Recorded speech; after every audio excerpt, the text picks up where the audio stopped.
The sound of tearing paper echoed across the silent bank lobby. Once, twice, then again. The woman didn't stop until the $5 million cashier's check had become dozens of tiny pieces scattered across the polished marble floor. There. She dusted her hands together. That's what happens to fake checks in my bank. Every conversation inside the lobby stopped. Customers turned to stare. The security guards instinctively stepped closer. Standing across from her was a man wearing faded blue jeans, worn work boots, and a dark mechanic's jacket stained with grease. His clothes suggested he'd come straight from an auto repair shop. His posture suggested something very different. He remained completely calm. Beside him stood his 8-year-old daughter, Sophie. She looked down at the shredded paper before slowly looking back up at her father. "Daddy, that was Grandma's money." The little girl's voice trembled. Daniel Brooks gently knelt beside her. He placed a reassuring hand on her shoulder. "It's okay. We'll figure it out." The woman who had destroyed the check crossed her arms confidently.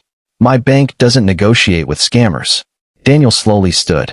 "You never verified it." She smiled coldly. "I don't need to. I've been in banking for 20 years. I know fraud when I see it." Several people waiting in line quietly nodded.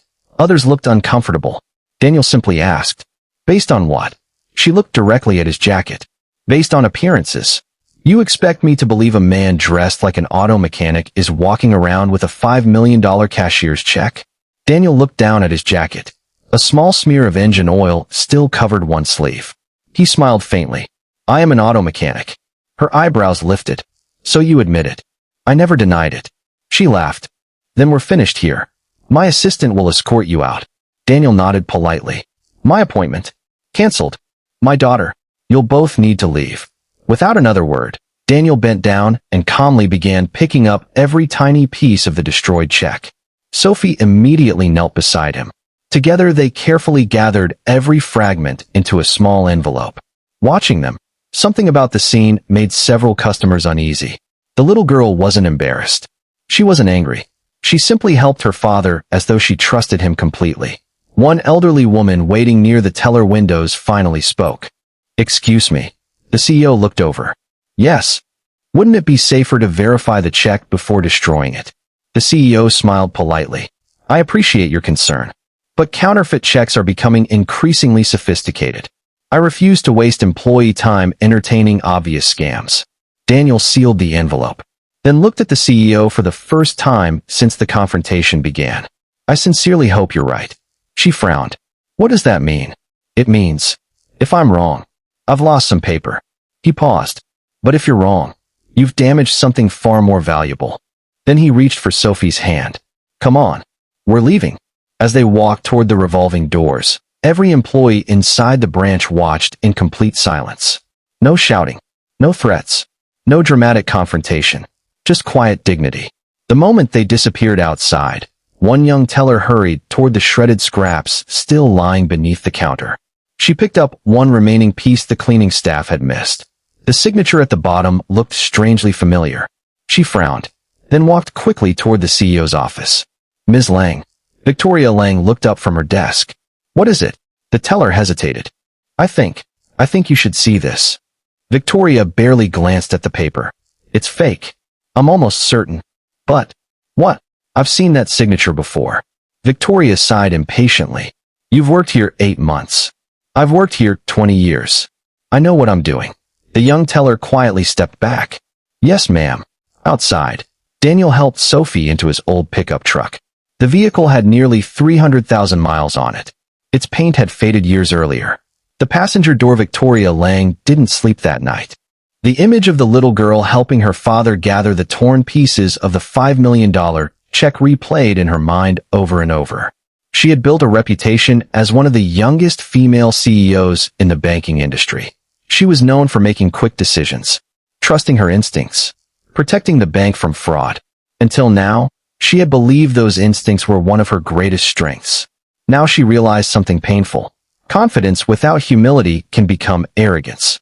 At 7 the next morning, she arrived at headquarters before anyone else. Her executive assistant immediately noticed something unusual. "You look like you haven't slept." "I haven't." Victoria placed a folder on her desk. "I need Daniel Brooks' appointment file." The assistant hesitated. "The customer from yesterday?" Yes. Right away. Within minutes, the file arrived. Victoria expected to find the records of an ordinary customer. Instead, she discovered something that made her hands tremble. The appointment hadn't been scheduled through customer service. It had been arranged directly by the chairman's office. She immediately called Chairman Harold Whitmore. "Sir, I think I made a terrible mistake." There was a long silence before he quietly replied. "I know. Boardroom. 8 o'clock. No excuses." When Victoria entered the executive boardroom, every director was already seated. No one smiled. The atmosphere felt heavier than any meeting she had ever attended.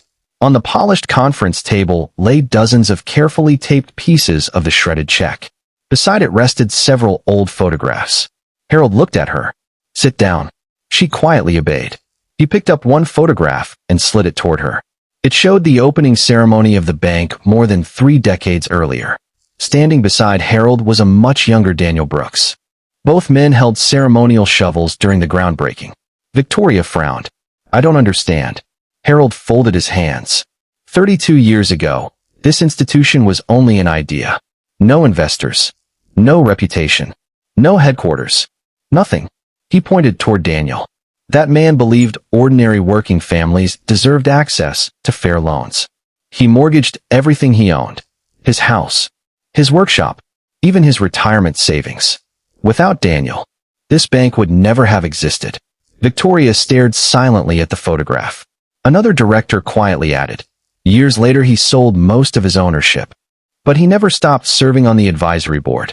He simply requested privacy." Harold nodded. "Very few employees even know what he looks like anymore." Victoria lowered her head. "I judged him because of his clothes." Harold answered calmly. "No. You judged him because you assumed wealth always looks expensive." The room remained silent. Finally, Victoria whispered, "The check." Harold sighed. It came from his late mother's estate. $5 million. He intended to create a charitable foundation helping widowed single parents secure emergency housing loans. Victoria closed her eyes. The little girl's voice echoed inside her mind. "Daddy, that was Grandma's check." Only now did she understand why those words had sounded so heartbreaking. That wasn't just paper. It was the final gift from Daniel's mother. Harold looked directly at Victoria. "Do you know why Daniel insisted on meeting anonymously?" She shook her head. "He wanted to evaluate how ordinary customers were treated." Her heart sank. "I failed." "You did. But failure itself isn't the problem. Refusing to learn from it would be." Without another word, Victoria left the meeting. Instead of returning to her office, she drove toward Daniel's address. She expected a luxury estate. Instead, she found a modest brick home in a quiet neighborhood. Children played basketball nearby. Neighbors waved as they passed. Daniel was repairing an elderly woman's broken lawn mower while Sophie carefully handed him tools. Victoria stood quietly at the edge of the driveway. Daniel noticed her immediately. I wondered how long it would take. She walked closer. "I'm sorry. I know those words aren't enough." "They aren't. I judged you." "Yes. I embarrassed your daughter." Daniel glanced toward Sophie. "She'll remember yesterday for a long time." Victoria's eyes filled with tears. "I'm ashamed." Daniel carefully placed his wrench on the workbench. "When my wife died 4 years ago, I inherited her auto repair shop. I started working there every day. My suits disappeared. My hands became rough. My clothes changed." He smiled sadly. "Something else changed too. People." Victoria listened quietly. "They stopped opening doors. They stopped smiling. They assumed I needed charity. Some even spoke to my daughter as if she couldn't possibly belong with me." He looked directly at Victoria. "I stopped correcting people." "Why?" "Because appearances reveal other people's character much faster than mine." Those words stayed with her. For several seconds, neither of them spoke. Finally, Victoria quietly asked, "What can I do?" Daniel smiled gently. "Become the leader your employees believe you already are." The following Monday, Victoria called every regional manager into headquarters. No one expected what happened next. She stood before hundreds of employees, then publicly admitted her mistake. "I judged a customer by his appearance. I was wrong. I failed the values this institution claims to represent." The room became completely silent. No executive had ever spoken that honestly before. She continued, "Today we're changing more than procedures. We're changing culture. Every employee, from tellers to executives, completed mandatory customer dignity training. Mystery customer evaluations became standard. Promotion criteria were updated to include compassion and professionalism, not just sales performance. Executives began spending one day each month serving customers inside local branches. Daniel personally helped design the new training program. His first lesson was simple. Never assume someone's balance tells you their worth. Several months later, the bank launched a foundation providing emergency housing loans for single parents facing financial hardship. Reporters gathered for the opening ceremony. One journalist asked Daniel, "Why didn't you name the foundation after yourself?" Daniel smiled. "Because it isn't about me.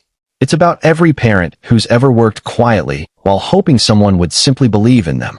Another reporter turned toward Victoria. "What did this experience teach you?" She looked across the audience until she found Sophie smiling beside her father. Then she answered honestly, "I used to think leadership meant making fast decisions. Now I know leadership begins with listening before judging." Years later, every new employee heard the story of the shredded check during orientation. Not because the check was worth $5 million. Because the lesson was priceless. The restored pieces of that torn check remained framed inside the bank's headquarters. Beneath the glass sat a simple plaque. It didn't mention wealth. It didn't mention titles. It read, "Every customer deserves respect before they deserve judgment." And every employee who passed that display was reminded that fortunes can be rebuilt, checks can be replaced, and reputations can recover. But the way you treat another human being in a single moment may be remembered for a lifetime.